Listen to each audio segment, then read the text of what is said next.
Good morning. Welcome to the class of history of class 8. This is chapter 3, part 7. You can start page number 31. You can open your book on page number 31. In this very video, we will be studying about Napoleon Bonaparte, his early life, contributions of Napoleon, and the military expeditions of Napoleon. These 3 points we will be discussing about the Napoleon, his early life, his contribution, and his military expedition. So let's start the text. About his early life. Napoleon was born on 15th August 1769 in Ajaccio, the capital island of Corsica. His father, Carlo Bonaparte, was an advocate, but the family was not well off economically.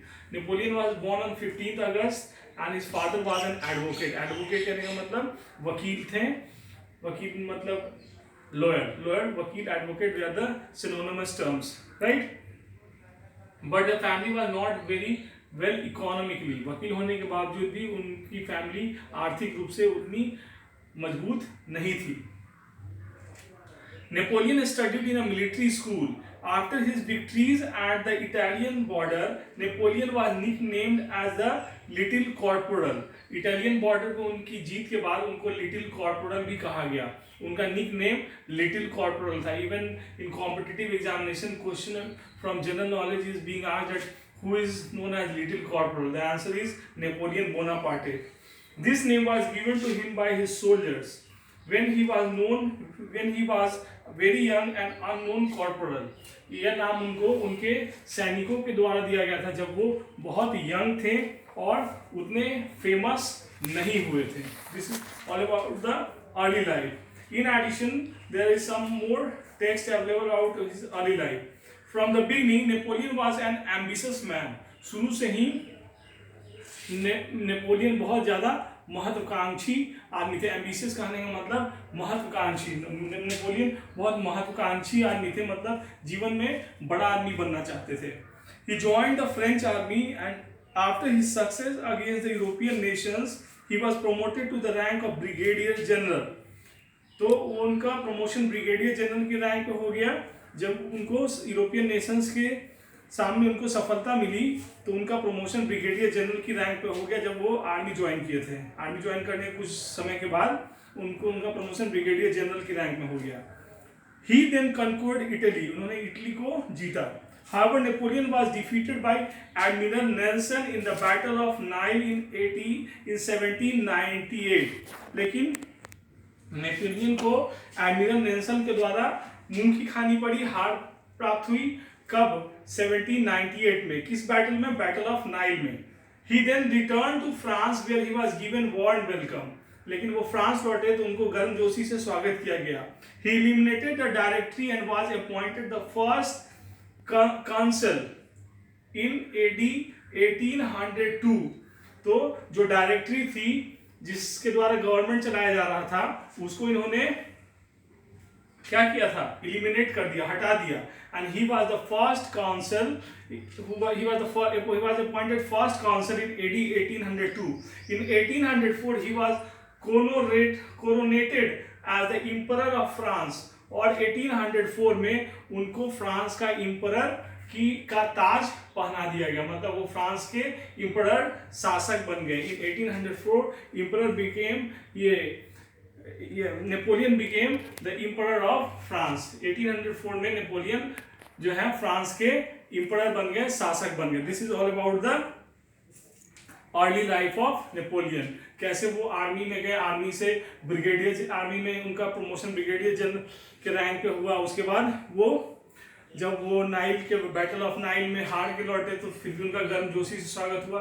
लेकिन जो directory का जो government था उसको उन्होंने हटाकर खुद अपने आप को वहाँ का एम्परर बनाया, अपने आप को एम्परर घोषित किया.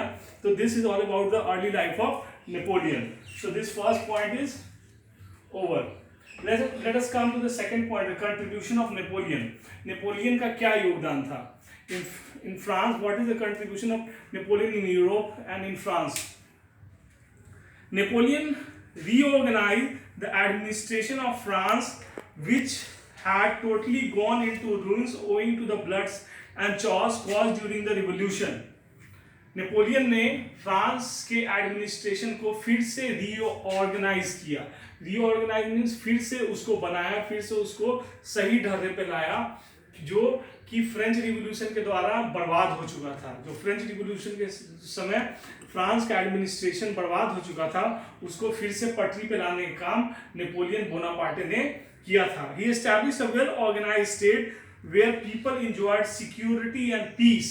उसने स्टेट को फिर से रास्ते पे लाके खड़ा किया, जहां लोग सुरक्षा और शांति से अपना जीवन व्यतीत करने लगे। लोगों को सुरक्षा मिलने लगी और शांतिपूर्ण जीवन का उनको गारंटी एक तरह से सुनिश्चित किया गया।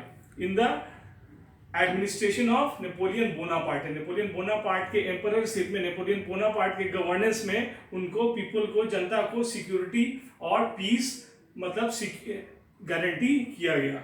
ठीक है। He improved the economic condition of France by establishing Bank of France in AD 1800. उन्होंने इकोनॉमिक कंडीशन को भी अच्छा किया। How?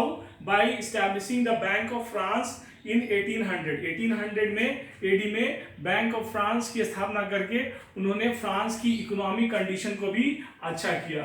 तो जहां एक और पॉलिटिकल स्टेबिलिटी दी, वहां इकोनॉमिक स्टेबिलिटी भी नेपोलियन बोनापार्ट ने दी। The bank developed a system of issuing currency and granting loans to the public. Bank का काम ही होता है करेंसी को इशू करना, and in addition it started granting loan to the public. अब पब्लिक को लोन भी ग्रांट किया जाने लगा। तो this led to the economic development of France. He distributed land seized by church and the feudal lords among the landless laborers and farmers. This step was a great relief to French public. Now, what was the another social reform that he did? Social and socio-economic reform brought by Napoleon. He distributed the land that was seized from the church and the landlords. Landlords means feudal landlords, and this was distributed among the landless laborers and farmers. जो land church के पास था, जो जमीन church के पास थी और जो जमीन लैंडलॉर्ड्स के हाथ में थी, जरूरत से ज्यादा जमीन लैंडलॉर्ड्स के कब्जे में थी और चर्च के कब्जे में थी, उससे लेके नेपोलियन बोनापार्ट ने लैंडलेस लेबरर्स और फार्मर्स के बीच में डिस्ट्रीब्यूट किया।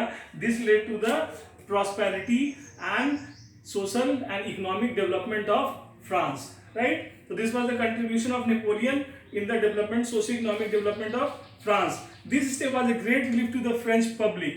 ये फ्रेंच पब्लिक के लिए बहुत ही राहत की बात थी, because land was the source of income and it gave employment to lot of people and economic independence to lot of people. He laid stress on improving the means of transportation. He made efforts to increase trading activities. He encouraged the use of new machines, built road canals, organized exhibitions to popularize the commodities manufactured in France, and restricted the import of goods from England. दूसरी ओर जहां land को distribute किया landless लोगों के बीच, farmers के बीच, कहां से? Landlord से लेके, चर्च से लेके यहां डिस्ट्रीब्यूट किया। और दूसरी तरफ उसने इंफ्रास्ट्रक्चर को डेवलप करने में भी कोई कसर नहीं छोड़ी। नेपोलियन बोनापार्ट ने रोड बनवाए, कैनाल्स बनवाए और भी बहुत सारे इंफ्रास्ट्रक्चर डेवलपमेंट किए, और उसने इंग्लैंड से गुड्स के इंपोर्ट पे रोक लगाई, ताकि जो इंडिजिनस इंडस्ट्रीज है, इंडिजिनस इंडस्ट्रीज मीन्स घरेलू इंडस्ट्रीज है, वो फले फूले और फ्रांस का इकोनॉमिक डेवलपमेंट हो। Napoleon opened primary and secondary schools in every city. Vocational and military schools were also opened to impart vocational and military training to students respectively. He restructured the Paris University and appointed prominent teachers and officers in the university to impart higher education. Even education system was